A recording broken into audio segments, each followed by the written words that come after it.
all the modules that you see, we did module by module. Okay. So first of all, we did not do it anything like 6 months. No. Every 2-3 weeks we're bringing something. So my view will be bring it fast, do it in pieces, and that can work the best. At least my view. Okay, any last question that I can take, and then okay. So sorry, you said it earlier, but No, and it's important. I can see lunch on everybody's face. Yes, I can see so. I can always approach you later Yes. and ask. So, is it okay if I ask just one last question? Go ahead. It has to be the last question. Okay, absolutely, I'm with you. Let's let it be the last question. So, it's a great presentation. For that and asking me to do it, so I think it's just great actually, as I said, on for me to be able to do it. So one thing is that I would say, one thing is okay, we will not have a monologue presentation, I have only like 10 slides, but we are going to do those 10 slides in conversation. So I think I want to tell you the story that what we are doing it, and the purpose is if there is a question that you want to know more. I'm assuming, because this is in a way that all of you are HR professionals. So ideally speaking, slide will not tell you much except if you ask a question. So if you want to know more particular area, I think I understood still we have 1 hour to do, and it depends on your energy. So I think we can do 1 hour. I'll be done maybe in 10 minutes.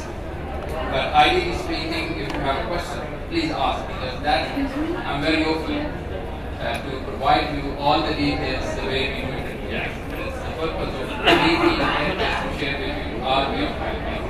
And the second thing that I said, I'm actually interested is learn from you guys how you do it. So I don't know if this is the best way, but yes, it works for us, and this is our way. But it doesn't mean like that's the only way. So I think I'm more interested if you ask questions, if you can give opinion, anything that you think is working for you, so I can learn from you. So I think that's sort of disclaimer. And I think if I'm okay, still maybe I can sit down and stand for 1 hour, and then we can keep the conversation more kind. So Mobilink then actually came to Pakistan. Motorola was the first company who brought, let's say, in the telecommunication and infrastructure, and then from there we continued our journey. So it's roughly like 23 years old company, and you can imagine like okay, what type of different phases we've gone through. But I'll just mention a few of those. So in 2005, I think another key, let's say, timeline that I want to mention is the year where we were having 5 million customer subscribers. That to say, by the way, it's the same year I started some of my career, so I think it has a lot of relationship. And also, it's the same year when Telenor and Bharat more or less came into Pakistan. So these two new licenses were issued in somewhere in 2004. The work started, the launch happened more or less in different months. Some, I think Telenor did it in March, if I recall correctly, 2005, and Bharat in June 2005. Their commercial launches. So that the dynamic in the market was changing. So we were 5 million customers as a Mobilink then, and then the other new entrants were getting into the market. And from there, if you build it further, another key, I think, milestone will be, again for this conversation's sake, maybe 2012-13, the years that Mobilink again was like around 30 million roughly customers, but Telenor was catching up. They were almost equivalent. So we roughly like started in 1994, Telenor started in 2004, and then in 2012-13 time are more or less same numbers of customers. So I think marketplace, the competition that started 10 years ago, it was very visible that it's getting there. And I think all of us know, and we work for different companies, and I think as an HR professional, we all know that either you say we get complacent, or you say we get dinosaurs or elephants, whatever is your word, whatever is your analogy with it. I think this is what was happening to us. And it was a good, let's say in a way we believe, it was a good trigger for us to look back and say what we need to do if we need to still stay relevant. So from there onward in 2014, the parent company, which is now called Vion, that time it was Mobilink. It's actually the 10th largest telco operator in the world. So we have roughly 235 million customers in Russia, Italy, Algeria, Bangladesh, Uzbekistan, Georgia, and many countries, around 12 countries. So from there we started building. So it was a trigger point for them that okay, we really need to transform this company, because this is Pakistan is one of the largest markets in the world. I think the 6th largest country. So we can imagine for a telecom company, it can be a 6th largest country in a way if you take the argument away in terms of selling the services. And I think from there we started the transformation journey. And that's the year a lot of things started happening, and then I'm sure you read it, it's around the merger which happened with Wallet in 2015. It was announced, and then we got the approval in 2016. So those were some of the key things. I just wanted to share it with you, and I think that's important because if we say we were transforming the culture, so you know what was the background, what type of company we were in. I think today after the merger, we are the largest private company. We are 52 million customers. It means 52 million promises we make every day, and I think we really need to work hard to keep those promises. So there's a lot of work around that. And for that we had so we thought, okay, it's not only the merger that we need to do, but then we need to change the culture. We need to change the company that we became over the last 23 years, and we want to be a different company. So I think that's primarily is the base. And I think I'll share with you like 7 learnings that I can say so in terms of the slides that we can have it, or let's say key points. Those are helping us to transform the culture, or you can say these are somewhat 7 case studies the way we do it. Meaning it's again, as I said it in the start, it's our way of doing it, and I think we continue to take it to the culture. So that's primarily meaning the beginning. And I think only text that you may see is the one slide. I was explaining like, okay, this was the time to change, we had to look back, and I think that's the starting point.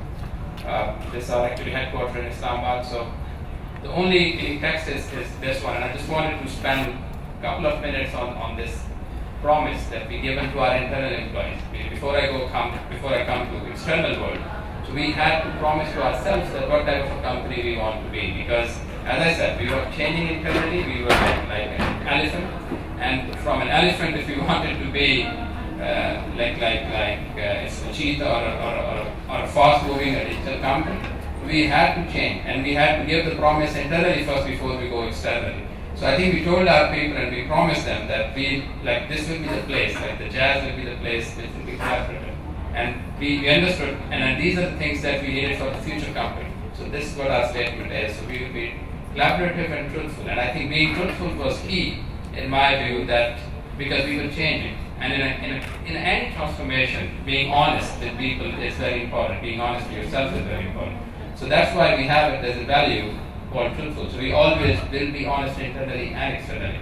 So I think this is what we said to our employees, and then said, okay, this will be the place where you will have fun. And I think if some of the people, those know the Mobilink of the past, it was a very serious company. It was a bureaucratic company. So no, I don't have, let's say, anything too high on that. But then we want to say, this is the changing place. This is what we will be doing. And we said, if we want to be these things, this will be the place where the agility and innovation and customer obsession will be key again. So because we were not agile, as I explained the market situation, we were not there, and I think we said, okay, if we want to take it forward, we have to be agile. And this was our statement then coming into life, that I said we need to be truthful. Then we said, okay, we need to be agile and innovative and customer obsessed. So we told ourselves that, guys, okay, we are truthful to you, that we are changing. So now better be ready to follow certain agile processes, innovative way of doing things, more focus on the customer, and so on and so forth. And I think in an entrepreneurial spirit, it signifies the challenging. We did not promise an easy ride to anybody. And I can tell you, when I joined 1st of January 2016, 19 months in the company, it's meaning it's heck of a ride. So no easy day. But we said it will be a rewarding experience. So I think if I talk to Jazzians now, I was reflecting to a couple of people before starting this, and as an external person, they believe that they can start seeing, we are not yet there, they start seeing the change in the jazz people. And I think we will continue that. So this was meaning, again, setting the scene, and now let me give you those 7 examples that I believe, or those learning, or those stories, those help us to transform the culture with the help of digitalization. I was given, let's say, an option to focus on this way, so I just curated it accordingly. So we want to change the company, and I think now this is a question as an HR person to you all, and I'm sure if you all are from HR, you can relate to the picture. And the question that I have to you is, how many of you, let's say, work for a company who has like 7 or 8 or more job grades in the company? I just want to guess. So anybody who is less than 7 job grades in their whole company? You are less than 7, and then less than 7. Okay, anybody? By the way, all of you are for HR? Work for HR? Okay, that's good because I don't want, let's say, to sound the same presentation I can do to the business is a different tone. So for HR, I'm purposely keeping it slightly different, and I think the purpose is to share that. So I think this picture, which is a sort of a pyramid, it was our starting point. So we had roughly 10 grades, more like 11 grades, and we had once upon a time like 10 layers in the organization. So the last guy who was sitting, maybe, and he was the youngest guy, and he knew or she knew what's happening in the way the world is changing. That person was actually really, meaning just to take an extreme example, was sitting at the 10th layer of the organization. So getting to the CEO, the guy who is a decision maker, or let's say in C-level, it was really a long flow of information. So we said, okay, if we want to change a company, it means we need to change our structure first. So we need to kill that hierarchy, we need to kill that bureaucracy. We need to really make it simple structure. And so that was our rationale. And this is the first thing that we did. And we said, okay, if you want to be a digital company, first thing is you build your structure differently. So you can't be same as you were and then you say, okay, I'm trying to change it, because that will not help. Paul, good to have you. Thank you. We are going to learn from Paul, who came from Singularity University after attending a session. So I was looking forward to seeing you, Paul, so I'm just saying it.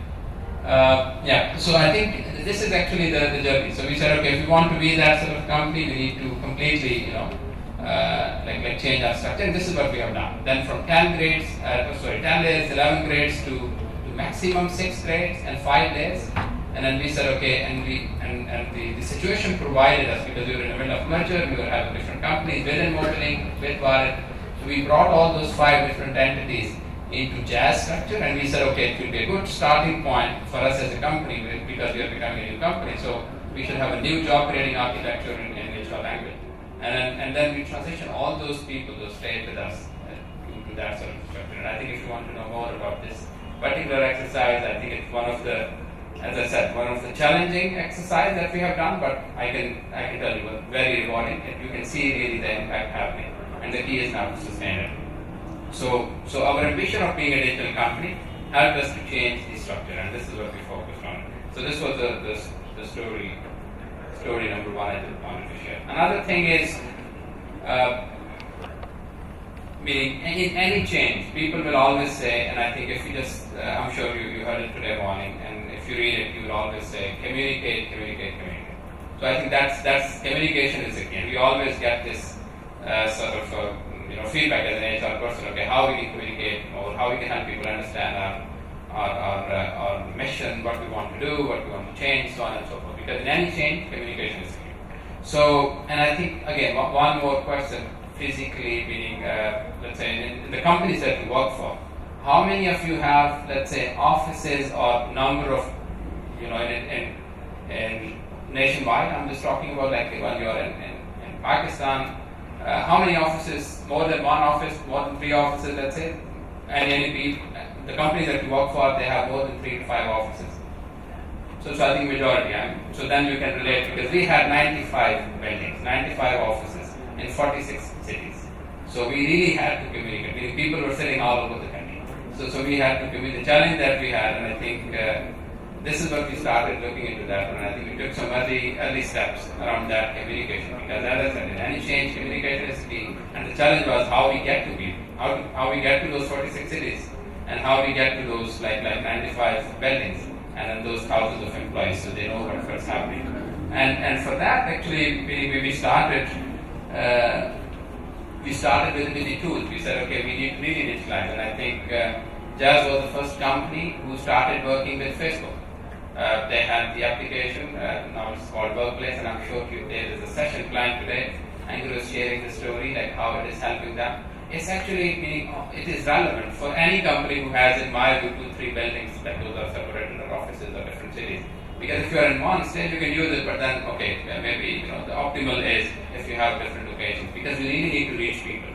And I think, and that's the key. And like when Angro was doing it, Allah was still with us, then we shared actually our story, because as I said, with Facebook, Mobilink then was the first company who brought it in Pakistan. And I think nobody was expecting from a company like Mobilink to do that. even Facebook was not believing it because they thought, okay, like such a bureaucratic organization, yes, you are trying to change, but we don't believe you. So we convinced them, and I think they believed in us. And then I just want to share with you, there was a time in 2016 that we had this conversation, but then over the time, earlier actually this year, we were sharing our story with the global Facebook Singapore headquarters and the way we use the Facebook. So Jazz was given the most inspiring use case of all, and I want to share with you one particular aspect around it, being where we used it. And I know me say that we should only rely on technology, but I'm a big fan that you need in parallel equally strong systems. We were in the middle of the transformation when we actually launched a VSS again for HR colleagues. And that was very, very, very tough time. And I'm sure as HR professional you can relate, it's not an easy time and you have to communicate a lot. And you have to be in touch with the people. And you want the exercise should go as it should go. It shouldn't be that there are confusions. And I remember that we had a 2 weeks window. In those 2 weeks we did 100 town halls. Like I was there in almost all major cities. Our CEO was there. Amir Ibrahim, who was the CEO from 1st of July 2016. He went to all major offices. My team was all over, and then we were doing all the things on Facebook as well. We were putting FAQs, people were asking questions, and then so on. So we didn't hide away, but then we given the opportunity to people to express it, and we were answering it. And then when we were sharing this one with the other companies and the Facebook, they realized that that's actually, in a way, is the inspiring use case because it's a difficult time. But the key, as I said, you can use technology in your advantage, and you can really it's available, but then you need to complement it with both things. So you use it physical as well as the technological part as well, and I think it's a good tool. And this is what helped us to set the scene. So from early days because as I said, we started using it in 2016, early days of our transformation journey, it really helped us to communicate the change across the country and across the workforce. I think the next learning that I wanted to share with you is, again, it was being key. And I think another question that I have, and I'm sure, because this is what I experienced in my career, like you have policies, I think. Every one of us have policies. I think we love policies as HR people. So this is what the business guys say about us. So what is the average length of a policy in your company? Meaning, pages. Okay, how many pages, let's say? 200. Minimum 3. Okay. Very good. So meaning, I think you don't need to answer me. You can just talk to yourself.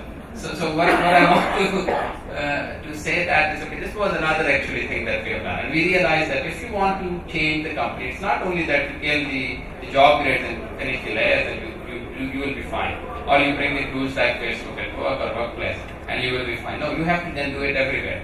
And I think another issue that we as HR people face, that we don't, meaning we write those policies, but they are so sacred. Some are written and there, and then whenever somebody brings us, we bring it out of the drawer and say, para number this and page number that is, say, you are not actually eligible, or you need the approval of head of HR, who is the most busiest guy on planet Earth, who has no time, and he will take a couple of weeks to respond to you.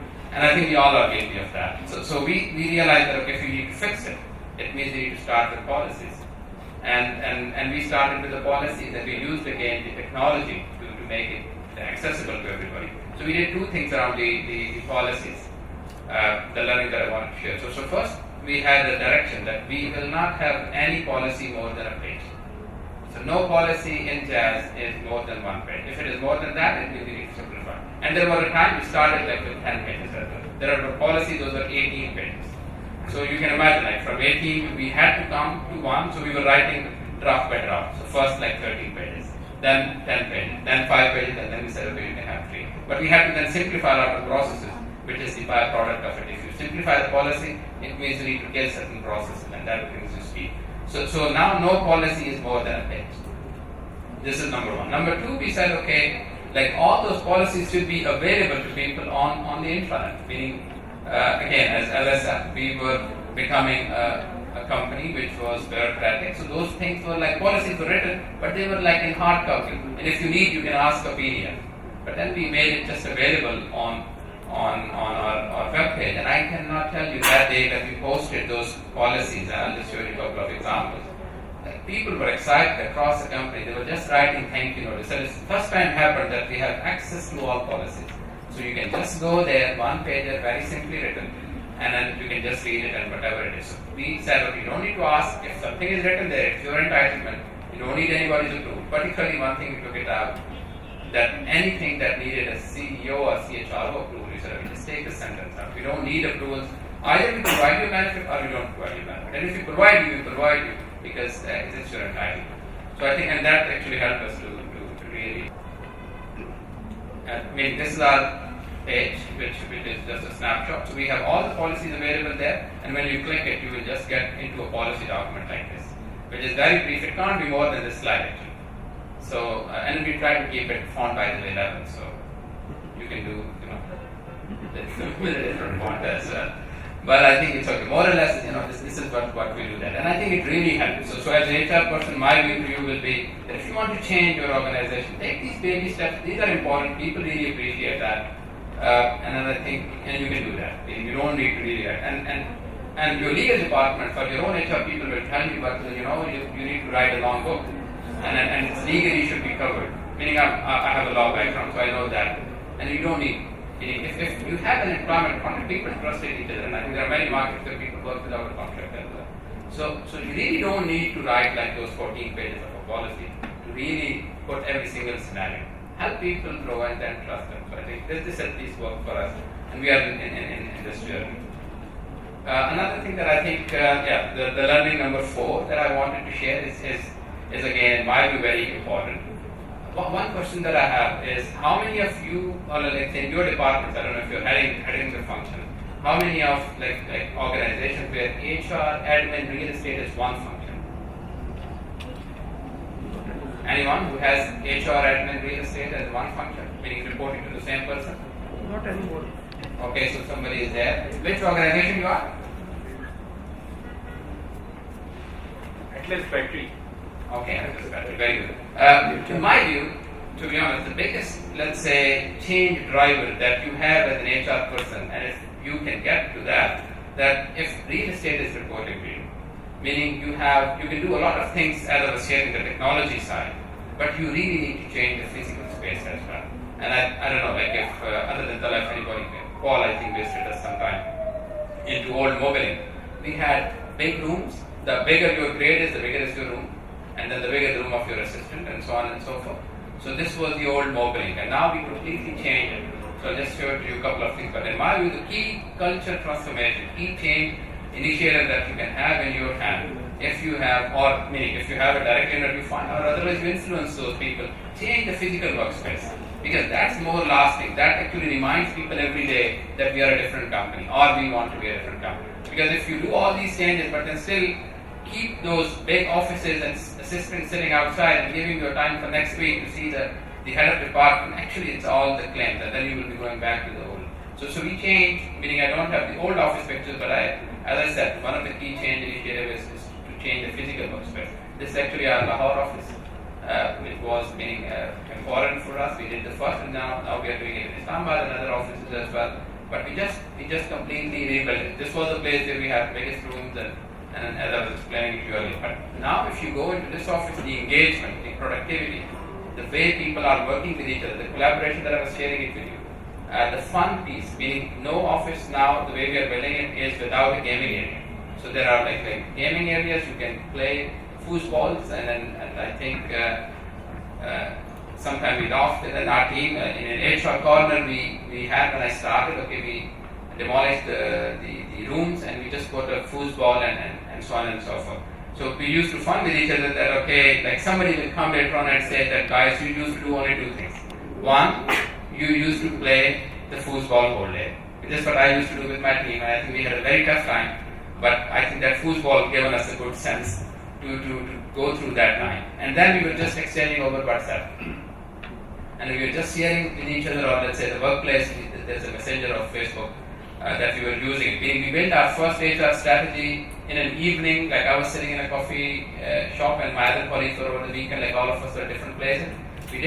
We built our HR strategy while sitting in coffee shops on the messenger. We were just talking to each other that what we need to do, how we do that, and so on and so forth. So this is coming back to this physical space. My view is, okay, that's the biggest change driver if you can. If you want to drive the culture change, focus on this one. Don't forget about that, because if you leave the rooms there, if you leave the old way of working there, it's not a good signal. So people actually are being reminded in the physical space every day that whatever company you are. And if you say, all of us heard that statement, when you walk to a company, you can know the culture. You can know the culture if, like, what type of office you have. Before even somebody start talking to anyone, if you walk to a company and you see what type of office it is, it should give you the statement what type of company it is. If sitting in a big room and then I give you the promises, we are the most open company, okay, tell them open the door first and then be the open company. But I think it's just NSD, and I think the change will take time. If you want to experience it, it's a rewarding one. Again, I think it's just some of the people don't work from the seats. Actually, they spend more time on the beanbags. We put certain beanbags, but now people want to work more in the collaborate areas, the breakout areas, than the seats. Actually, and this was our experience. We are learning from it. Next, I think key change. Another key story that I wanted to share is around being how you can bring all your HR portfolio to the access of every single employee. And I think my question will be that how many of you have sort of a local ERP? Like, you're not working with SAP, maybe you're not working with Oracle, it's okay. Workday, no problem. But do you have, like, how many of you use a local ERP? Any, like a local